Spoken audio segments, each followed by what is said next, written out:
Hello Aeternum and welcome to KOTT News, Aeternum's #1 source for news, and this is the War Report. Dynamic change in the history of Aeternum last night as the Covenant converts of Here Be Mercs peacefully secure the arid desert dunes of Brimstone Sands. To mark the victory, HBM came out and joined us for the 5th annual Festival of the Campfire, where we all celebrated another year on the Eternal Island. Refugees of all walks of life turned out and pitched their tent, enjoying the camaraderie and festivities surrounding the event. Revelry and merriment abound as partygoers ate and drank their fill of various snacks and treats while listening to musical performances all day long. Some citizens mixing it up and attempting to stand out by showcasing unique skins, while other companies showed solidarity in highlighting rows in similar outfits. And speaking of outfits, the evening festivities concluded with a costume contest sponsored by Sith Happens, with cash and prizes going out to multiple winners.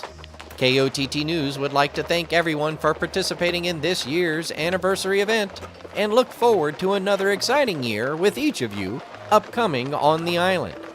Many festival goers expressing excitement about the next season coming up in 2 weeks, but citizens are reminded to not get so excited that they neglect finishing their current reward track and miss out on any achievement titles. There won't be any missing out on corruption invasions tonight, with Isabella's minions planning on arriving in 2 waves of 2. All citizens of the island who want to defend against the corruption should be able to find a hamlet to do so at 9 and 10.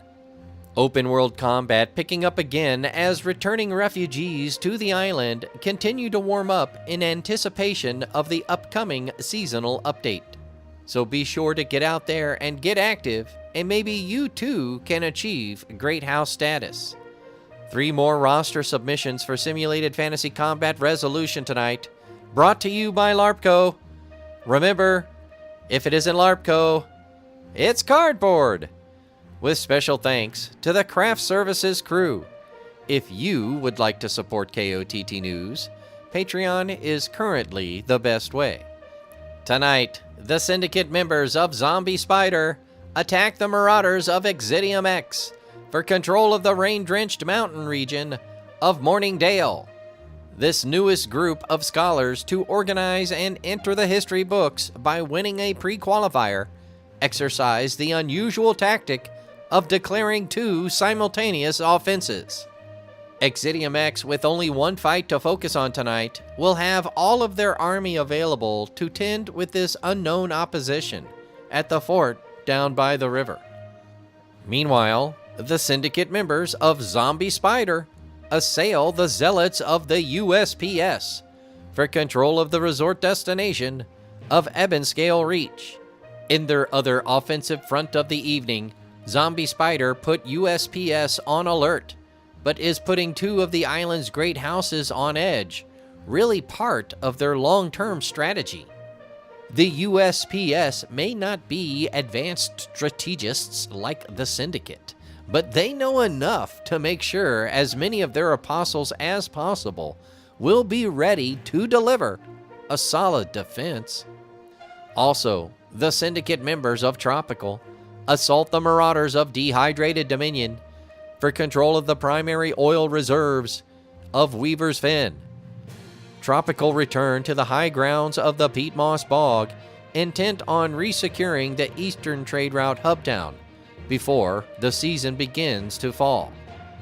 The Marauders of Dehydrated Dominion, no pushovers however, will be making this a difficult battle, congregating their armies around the outer bonfires. We'll have any late-breaking outcomes and reactions from the citizens tonight at 11. Until then, this has been War Correspondent JChalant, KOTT News.